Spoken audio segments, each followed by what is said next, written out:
नमस्कार, मैं संकेत और आप देख रहे हैं एमएनटीवी। 1857 की लड़ाई आप सभी को याद होगी, जिसमें अंग्रेजों की जीत और ब्राह्मण तथा मुगलों की हार हुई थी।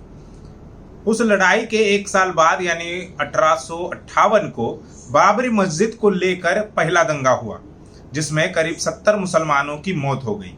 यह दंगा क्यों हुआ, इसके पीछे क्या कारण है, इसकी जांच पड़ताल के लिए अंग्रेजों ने एक समिति बनाई, जिसके अध्यक्ष बनाए गए सर मेजर जनरल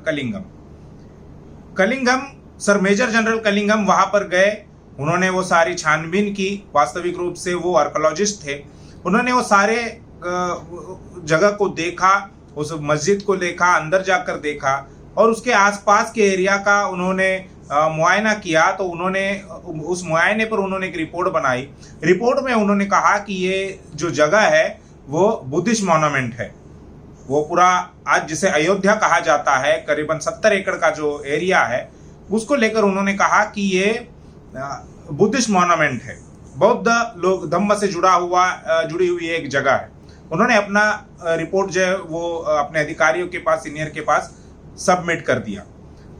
उसके बाद अंग्रेजों की बौद्ध धम्म को जानने की रुचि बढ़ गई और उन्होंने 1860 में आर्कोलॉजिकल सर्वे ऑफ इंडिया इसका गठन किया और 1961 में उसको मूर्त रूप दिया गया, जिसके अध्यक्ष बनाए गए, जिसके पहले डायरेक्टर जनरल बनाए गए सर मेजर जनरल कलिंगम। और उन्होंने उसके बाद लगातार जो आर्कोलॉजिकल एरिया में यानी पुरातत्व विभाग में जो कुछ काम किया, उन्होंने हड़प्पा, मोहनजोदड़ो, उसके बाद सिंधु घाटी की सभ्यता हो, नालंदा विश्वविद्यालय हो या लुम्बिनी जो बाग है नेपाल में जो आता है, जिसमें सिद्धार्थ तथागत बुद्ध का जन्म हुआ है, वहां पर सम्राट अशोका ने एक पिलर बनवाया था, पिलर खड़ा किया था। उस पिलर को भी उन्हीं के द्वारा खोजा गया। ये सारे काम उन्होंने किए और 1860 से लेकर 1948 तक यानी अंग्रेज भारत में जब तक रहे तब तक आर्कोलॉजिकल सर्वे ऑफ इंडिया के जो डायरेक्टर जनरल थे वो सारे के सारे अंग्रेज थे और उन्होंने ये सारी खोज जो है, सारा उत्खनन जो है वो उन लोगों द्वारा हुआ, जिसमें काफी सारी प्राचीन सभ्यता जैसे हड़प्पा हो, मोहनजोदड़ो हो, सिंधु घाटी की सभ्यता हो, उन्हीं के द्वारा लोगों के सामने आई। उसके बाद जैसे ही अंग्रेज भारत से चले गए, उसके बाद 1948 से लेकर अब तक कुल मिलाकर 14 डायरेक्टर जनरल हुए हैं। उन डायरेक्टर जनरल के नाम मैं आपको पहले पढ़कर सुनाता हूं, फिर आपको पता चलेगा कि वो कौन लोग हैं। पहला है 1948 में जो डायरेक्टर जनरल बने आर्कोलॉजिकल सर्वे ऑफ इंडिया के, वो है एनपी चक्रवर्ती। उनका कार्यकाल रहा 1948 से 1950 तक। उनके बाद माधव स्वरूप वत्स, जिनका कार्यकाल 1950 से 53 तक रहा। उसके बाद ए घोष, उनका कार्यकाल 1953 से 68 तक रहा। फिर बीबी लाल, उनका कार्यकाल 1968 से लेकर 72 तक रहा और उन्हीं की जब वो डायरेक्टर जनरल थे तब बाबरी मस्जिद के इर्द गिर्द का जो एरिया है वहां पर उत्खनन हुआ, उन्हीं के कार्यकाल में ये हुआ है। उनके बाद एमएन देशपांडे, जिनका कार्यकाल 1972 से 1978 तक रहा।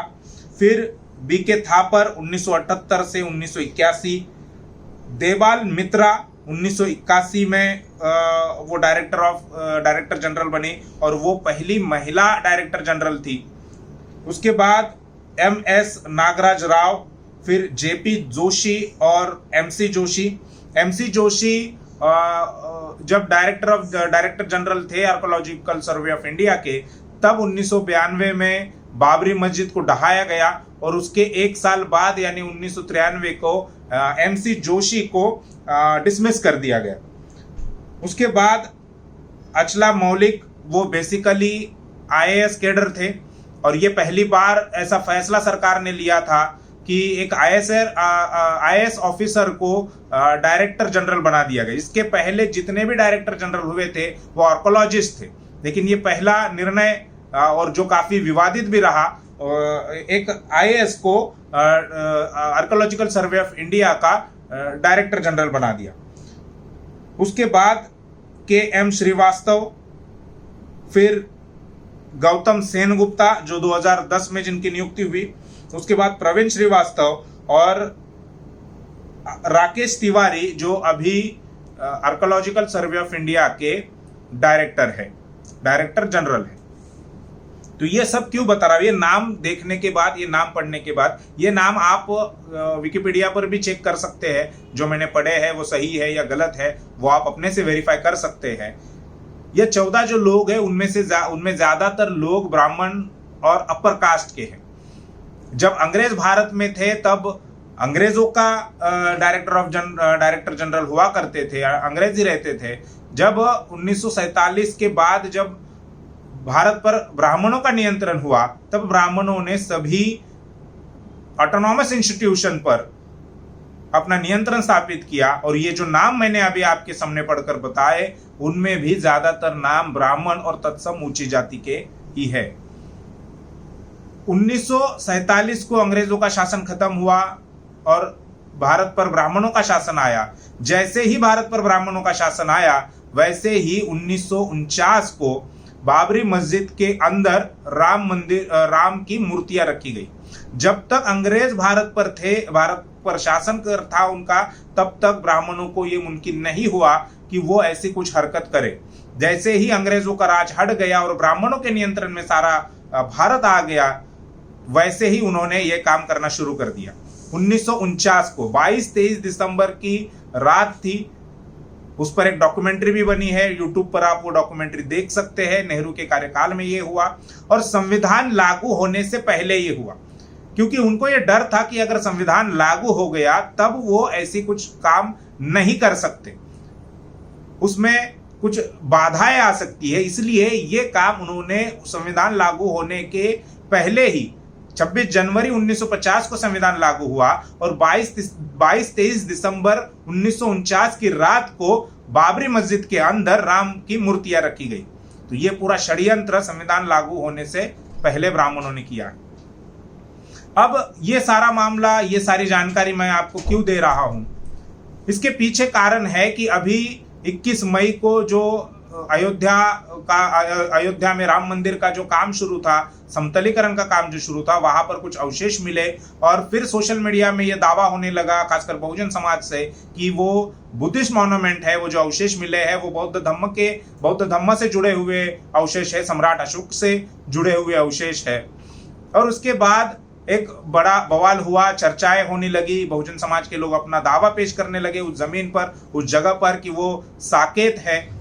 तो इतना सब होने के बावजूद भी, इतनी चर्चा हो रही है, सोशल मीडिया में चर्चा हो रही है, इलेक्ट्रॉनिक मीडिया पर चर्चा हो रही है, इसके बावजूद भी पुरातत्व विभाग से इसका अभी तक कोई अधिकृत बयान नहीं आया है।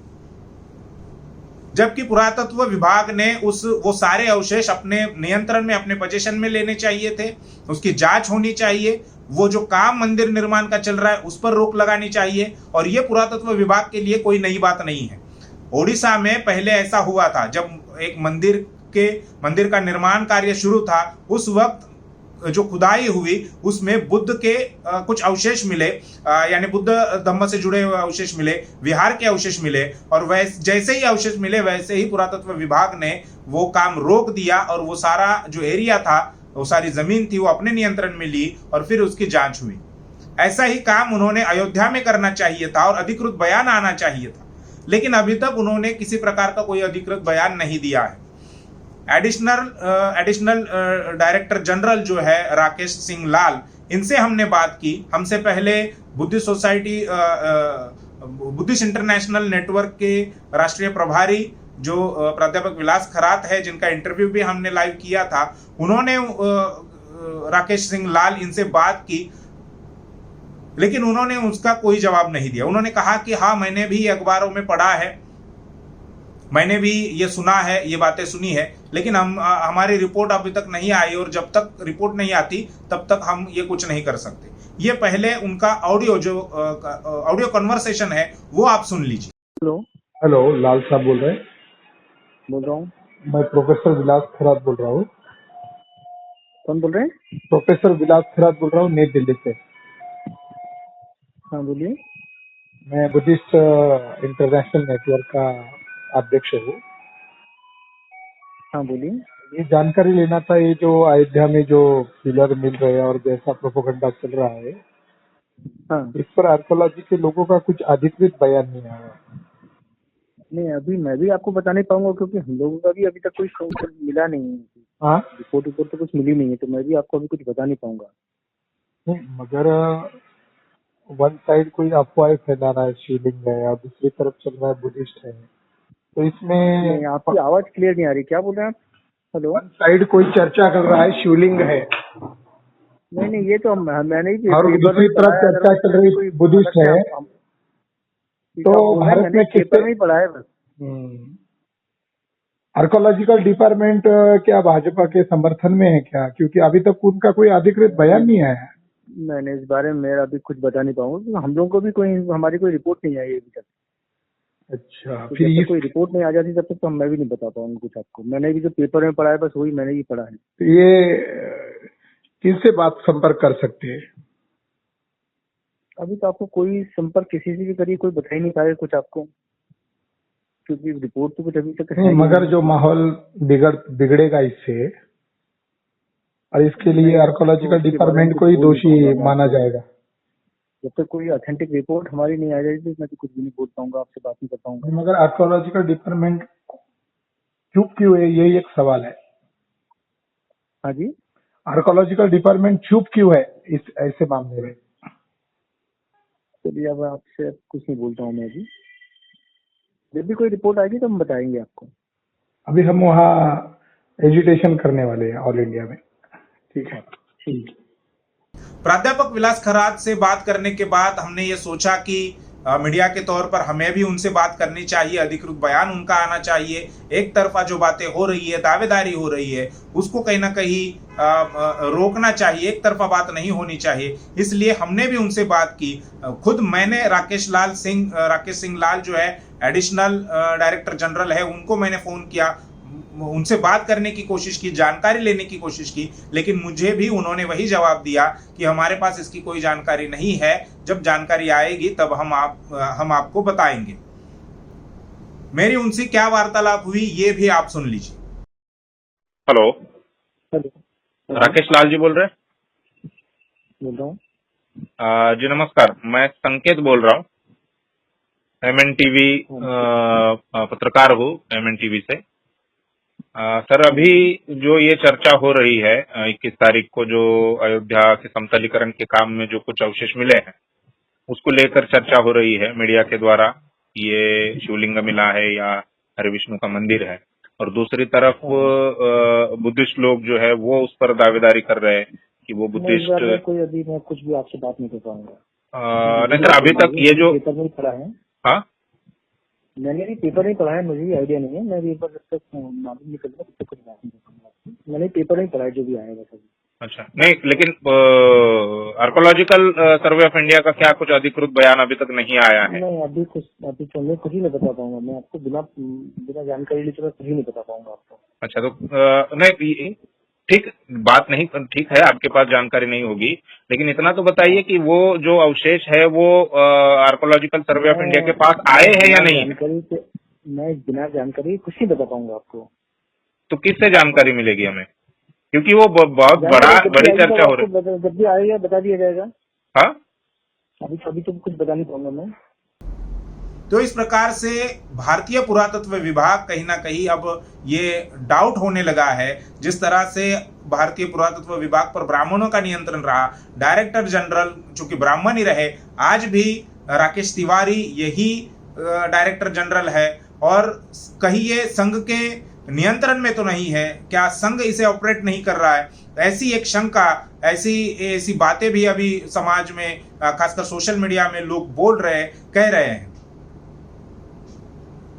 पुरातत्व विभाग का ये कहना हो सकता है कि वो अवशेष, उन अवशेषों की जांच चल रही है, रिपोर्ट अभी तक नहीं आए हैं, इसलिए अभी तक ये कुछ निष्कर्ष निकालना ये सही नहीं होगा। लेकिन उन्होंने मीडिया के सामने आकर जब इतना सारा बवाल मचा हुआ है, इतनी सारी चर्चाएं हो रही है, तब उनका ये कहना कि हमारे पास कोई जानकारी नहीं है, सारी दुनिया को पता चल गया, लेकिन भारतीय पुरातत्व विभाग कह रहा है कि हमें जानकारी नहीं है, जानकारी जैसे होती है हम आपको बताएंगे, ये सरासर गलत और झूठ बात है। उन्होंने मीडिया के सामने आकर ये कहना चाहिए कि ये अवशेष जो मिले हैं उसकी हम जांच कर रहे हैं, ये सारा काम हमने रोक दिया है, ये पूरी जगह हमने अपने नियंत्रण में ली है। क्योंकि 2002-3 के बाद वहां पर जो उत्खनन का काम होना चाहिए था वो नहीं हुआ, वो पिछले कई सालों से रुका हुआ है। और जो अब नए अवशेष मिले हैं उसको आधार बनाकर उन्होंने वो पूरी जो जमीन है अपने नियंत्रण में लेनी चाहिए, उसकी खुदाई उत्खनन करना चाहिए और उसके बाद रिपोर्ट लोगों के सामने रखने चाहिए। भारतीय पुरातत्व विभाग ने अभी इतना तो करना चाहिए, इस चर्चा को कहीं ना कहीं रोक लगाने का काम उन्होंने करना चाहिए, लेकिन अभी तक उन्होंने ऐसा नहीं किया है। उनका किसी प्रकार से कोई अधिकृत बयान नहीं आया है। तो क्या भारतीय पुरातत्व विभाग भी संघ के द्वारा ऑपरेट किया जाता है, जबकि वो ऑटोनॉमस एक स्वायत्त संस्था है? जिस प्रकार से हम देखते हैं कि सुप्रीम कोर्ट भी संघ के लोगों के द्वारा या ब्राह्मणों के द्वारा ऑपरेट किया जाता है, क्या वैसे ही भारतीय पुरातत्व विभाग का भी हो गया है? ऐसा अगर है तो भारतीय पुरातत्व विभाग अपनी विश्वसनीयता खो देगा और उसके बाद वो जो भी कहेगा जनता को वो झूठ ही लगेगा। तो अपनी गरिमा बचाने के लिए, अपनी विश्वसनीयता को बरकरार रखने के लिए भारतीय पुरातत्व विभाग ने अभी तो सामने आना चाहिए और इस सारी चर्चा पर रोक लगानी चाहिए और साथ में ही ये जो अवशेष मिले हैं उसकी जांच करके उसकी पूरी रिपोर्ट निष्पक्षता से उसकी जांच करनी चाहिए और ये रिपोर्ट जनता के सामने रखनी चाहिए, ताकि ये जो दावे हो रहे हैं और हो सकता है कि ये कहीं आंदोलन का रुख ना अपना ले ये लोग, इसलिए इन सभी बातों को रोक लगाने के लिए भारतीय पुरातत्व विभाग ने सामने आकर ये बातें बोलनी चाहिए। भारतीय पुरातत्व विभाग ऐसा क्यों नहीं कर रहा है, इस पर आपकी क्या राय है, क्या सोच है, ये हमें कमेंट में जरूर लिखकर बताइए। साथ में ही ये वीडियो अगर आपको अच्छा लगा हो तो उसे लाइक कीजिए और ज्यादा से ज्यादा शेयर कीजिए। शुक्रिया।